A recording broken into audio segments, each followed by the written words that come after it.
கண்ணியத்துக்குரியவர்களே, இந்த நாளுடைய சிறப்பை நாம் எல்லாம் அறிவோம். இந்த நாட்கள் எதனால் ஏற்பட்டது என்ற வரலாற்றையும் பாடத்தையும் நாம் எல்லாம் அறிந்திருக்கிறோம். கலீலுல்லாஹ், அல்லாஹுடைய நண்பர், அல்லாஹுடைய நேசர். வத்தஹதல்லாஹு இப்ராஹீம கலீலா. அல்லாஹ் ரப்புல் ஆலமீன் சொல்லுகிறான், நபி இப்ராஹீமை அல்லாஹ் ரப்புல் ஆலமீன் தன்னுடைய நண்பனாக அல்லாஹ் தேர்ந்தெடுத்துக் கொண்டான். அல்லாஹ் அக்பர். அல்லாஹ் தன்னுடைய நண்பனாக கலீலுல்லாவாக அல்லாஹ் இப்ராஹிம் அலைஹிஸ்ஸலாம் அவர்களை அல்லாஹ் தேர்ந்தெடுத்துக் கொண்டான். கண்ணியத்துக்குரியவர்களே, நபி இப்ராஹிம் அலைஹிஸ்ஸலாம் அவர்களை பற்றி தான் அல்லாஹ் ரப்புல் ஆலமீன் அவனுடைய புத்தகம் அல் குர்ஆனிலே அல்லாஹ் சொல்லுகிறான், قد كانت لكم أسوة حسنة في إبراهيم والذين معه. அல்லாஹ் சொல்லுகிறான், நபி இப்ராஹிம் இடத்திலே உங்களுக்கு ஒரு அழகிய உதாரணம் இருக்கிறது.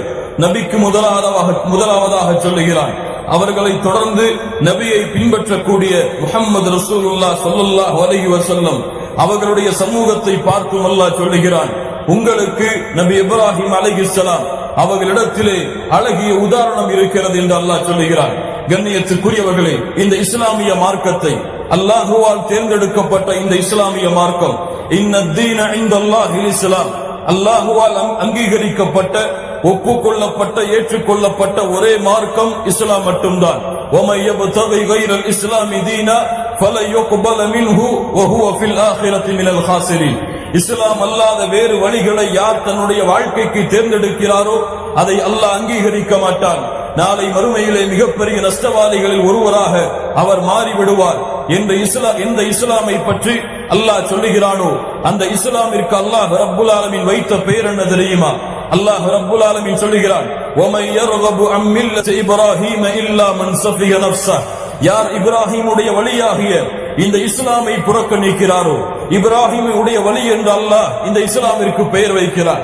இப்ராஹிமுடைய வழியாகிய இந்த இஸ்லாமை யார் புறக்கணிக்கிறாரோ, இல்லா மன் சஃபிஹ நஃப்ஸஹு, அவர் முட்டாளாக மடையராகத்தான் இருப்பார் என்று அல்லாஹ் ரப்புல் ஆலமீன் சொல்லுகிறான். வலகத் இஸ்தஃபைனாஹு ஃபித் துன்யா. நபி இப்ராஹிமை அல்லாஹ் இந்த உலகத்திலே தேர்ந்தெடுத்தான். அவர் நாளை மறுமையிலே நல்ல அடியார்களில் ஒருவர் என்று அல்லாஹ் சொல்லுகிறான். அல்லாஹ் ரப்புல் ஆலமீன் நபி இப்ராஹிம் அலைஹிஸ்ஸலாம் அவர்களின் தன்மையை மேலும் அல்லாஹ் உறுதிப்படுத்துகிறான். இது قال له ربه اسلم قال اسلمت لرب العالمين.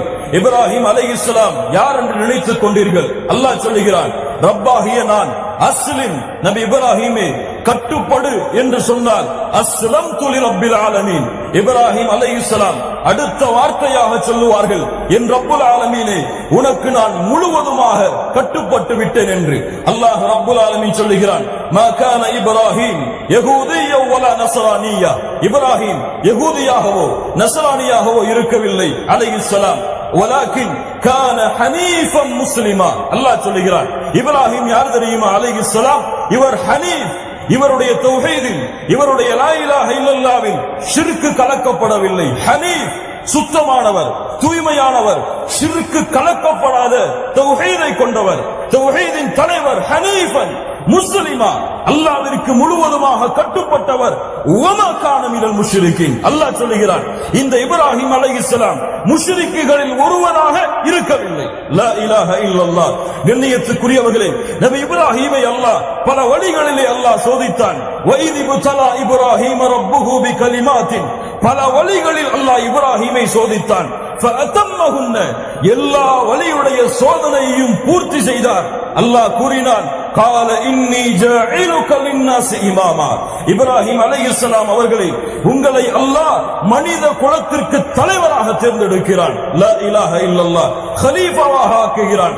கண்ணியத்துக்குரியவர்களே, யோசித்து பாருங்கள், இப்ராஹிம் அலைஹிஸ்ஸலாம் அல்லாஹ்வுடைய சோதனை அவர்களுக்கு எந்த புறத்தில் இருந்து வந்தது என்றெல்லாம் யோசித்து பாருங்கள். அல்லாஹ் ரப்புல் ஆலமீன் நபி இப்ராஹிமுக்கு அல்லாஹ் கட்டளையிட்டான், உங்களுடைய மனைவியாகிய ஹாஜர் அலைஹிஸ்ஸலாம் அவருடைய பிள்ளையாகிய இஸ்மாயில் பல ஆண்டுகளுக்கு பிறகு கிடைத்த அந்த குழந்தையை நீங்கள் அழைத்து சென்று மக்காவிலே யாரும் இல்லாத அந்த பூமியிலே, பொட்டல் காட்டிலே, மரங்களும் கால்நடைகளும் மனிதர்களும் வசிக்காத அந்த ஒரு பாலைவனத்திலே விட்டு வாருங்கள் என்று இப்ராஹிம் அலைஹிஸ்ஸலாமிற்கு அல்லாஹ் சோதனையை ஆரம்பித்தார்.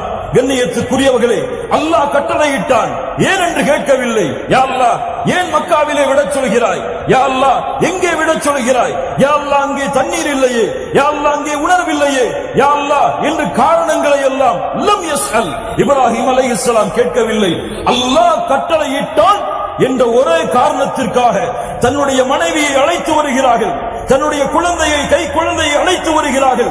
எந்த வார்த்தையும் மனைவியிடத்திலே, குழந்தையிடத்திலே பேசாமல் அல்லாஹ்விற்கு கட்டுப்பட்டு மக்காவிலே அந்த பொட்டல் காட்டிலே அழைத்து வந்து ஹாஜர் அலைஹிஸ்ஸலாம் அவர்களையும் இஸ்மாயிலான கை குழந்தையையும் விட்டுவிட்டு எந்த பதிலும் கூறாமல் தன்னுடைய முகத்தை திருப்பி செல்கிறார்கள். கணவரை பார்த்து ஹாஜர் அலைஹிஸ்ஸலாம் ஒரே வார்த்தை கேட்டார்கள், அல்லாஹு அமரக பிஹாதா, அல்லாஹு அமரக பிஹாதா. என் கணவராகிய இப்ராஹிம் அலைஹிஸ்ஸலாம் அவர்களே, உங்களுக்கு இந்த கட்டளையை கொடுத்தது அல்லாஹுவா? உங்களுக்கு இந்த பொட்டல் காட்டிலே, யாருமே இல்லாத இந்த இடத்திலே, மரங்களும் உணவுகளும் இல்லாத இந்த பூமியிலே விட வேண்டும் என்ற கட்டளையை கொடுத்தது அல்லாஹுவா? திரும்பி ஒரே பதில் சொன்னார்கள், நாம். ஹாஜர் அலைஹிஸ்ஸலாம் சொன்னார்கள், ஃபைதன் லா யுதையுனா, அல்லாஹ் இந்த கட்டளையை உங்களுக்கு கொடுத்தான் என்றால் அல்லாஹ் எங்களை கைவிட மாட்டான், அல்லாஹ் எங்களை வீணாக்க மாட்டான், திரும்பி செல்லுங்கள் என்று இப்ராஹிம் அலைஹிஸ்ஸலாம் அவர்களுடைய மனைவி சொன்னார்கள். அடுத்த சோதனையை பாருங்கள். பல ஆண்டுகளுக்கு பிறகு கிடைத்த அந்த குழந்தையை நபி இப்ராஹிம் அவர்களுக்கு அல்லாஹ் கனவின் மூலமாக காட்டுகிறான். நீங்கள் பல ஆண்டுகள் அல்லாஹ்விடத்திலே கேட்டு பெற்ற, பாசம் வைத்த அந்த குழந்தையை உங்களுடைய கரத்தாலேயே நீங்கள் அறுக்க வேண்டும். லா இலாஹ இல்லல்லாஹ். எந்த தந்தையுடைய உள்ளம், எந்த தந்தையுடைய உள்ளம் இதை ஏற்றுக்கொள்ளும், இதை பொருந்திக் கொள்ளும்? லா இலாஹ இல்லல்லாஹ். ஆனால் இப்ராஹிம் அலைஹிஸ்ஸலாம், ஏன் யா அல்லாஹ், எங்கே யா அல்லாஹ், எதற்கு யா அல்லாஹ் என்ற கேள்வி எல்லாம் கேட்கவில்லை. அல்லாஹ் கட்டளையிட்டான், குழந்தையை அறுப்பதற்காக அழைத்து செல்கிறார்கள். குழந்தையை அறுக்கும் பொழுது சொல்லுகிறார்கள், என் மகனே, அல்லாஹ் உன்னை அறுப்பதாக எனக்கு கனவு காட்டினான், நான் என்ன செய்வது? தந்தை மகனிடத்திலே பேசுகிறார். சிறு வயது வாலிபத்தை அடையக்கூடிய அந்த வாலிபர் சொன்னார், யா அபதி, யா அபதி, இஃப்அல் மா துஅமர், சதஜிதுனி இன்ஷாஅல்லாஹு மினஸ் ஸாபிரீன். லா இலாஹ இல்லல்லாஹ். என்ன வார்த்தை! என் தந்தையே, அல்லாஹ் உங்களுக்கு எதை கட்டளையிட்டானோ அதை செயல்படுத்துங்கள். சுப்ஹானல்லாஹ். செயல்படுத்துங்கள், அல்லாஹ்வுடைய கட்டளையை செயல்படுத்துங்கள். சதஜிதுனி இன்ஷாஅல்லாஹு மினஸ் ஸாபிரீன். பொறுமையாளர்கள் ஒருவராக என்னை பார்ப்பீர். சுப்ஹானல்லாஹ். முஃபஸ்ஸிர்கள் எழுதுகிறார்கள், அறுக்கக்கூடிய நிலைமையில் இஸ்மாயில் அலைஹிஸ்ஸலாம் தந்தையை விட்டு முகத்தை திருப்பிக் கொள்கிறார்கள். மகனே, ஏன் திருப்பிக் கொள்கிறாய்? சொன்னார்கள் இஸ்மாயில் அலைஹிஸ்ஸலாம், என் தந்தையே, என்னுடைய முகத்தை நீங்கள் பார்த்தால் ஒருவேளை இரக்க குணம் உங்களுக்கு வந்துவிடும், அதனால் என்னுடைய முகத்தை திருப்புகிறேன். இறுதியாக சொன்னார்கள், என்னுடைய தாய்க்கு சலாமை எடுத்து வைத்துக் கொள்ளுங்கள். சுப்ஹானல்லாஹி ரப்பில் ஆலமீன். அறுக்க தயாரானார். கத்தி கழுத்தின் அருகே வந்தது. وَنَادَيْنَاهُ أَيْ يَا إِبْرَاهِيمُ. இப்ராஹிமே, அல்லாஹ் அழைக்கிறான். இப்ராஹிமே, கனவை உண்மைப்படுத்தி விட்டாய். இப்படித்தான் நல்லவர்களுக்கு கூலியை அல்லாஹ் வழங்குவான். அல்லாஹ் அளித்த இந்த சோதனை தெளிவானது. ஏன் இந்த சோதனை? என் ஹலீலின் உள்ளத்தில் என்னை தவிர யாரும் இல்லை என்பதை அல்லாஹ் நிரூபிப்பதற்காக. சுப்ஹானல்லாஹ். அதற்கு பதிலாக ஒரு ஆட்டை அல்லாஹ் இறக்கினான். அதை அறுக்குமாறு கட்டளையிட்டான். சலாமுன் அலா இப்ராஹிம். இப்ராஹிமுக்கு சலாம் உண்டாகட்டும். வ தரக்னா அலைஹி ஃபில் ஆகிரீன். அவரின் புகழை மற்ற எல்லோர்களுக்கும் அல்லாஹ் விட்டான். இந்த உலகம் அழியும் வரை அவருடைய புகழை அல்லாஹ் நிலைக்கச் செய்தான். அதனால்தான் தூதருக்கு ஸலவாத்தை கூறும் பொழுது, அல்லாஹும்ம ஸல்லி அலா முஹம்மதின் வ அலா ஆலி முஹம்மத் கமா ஸல்லைத அலா இப்ராஹீம் வ அலா ஆலி இப்ராஹீம் இன்னக ஹமீதும் மஜீத்.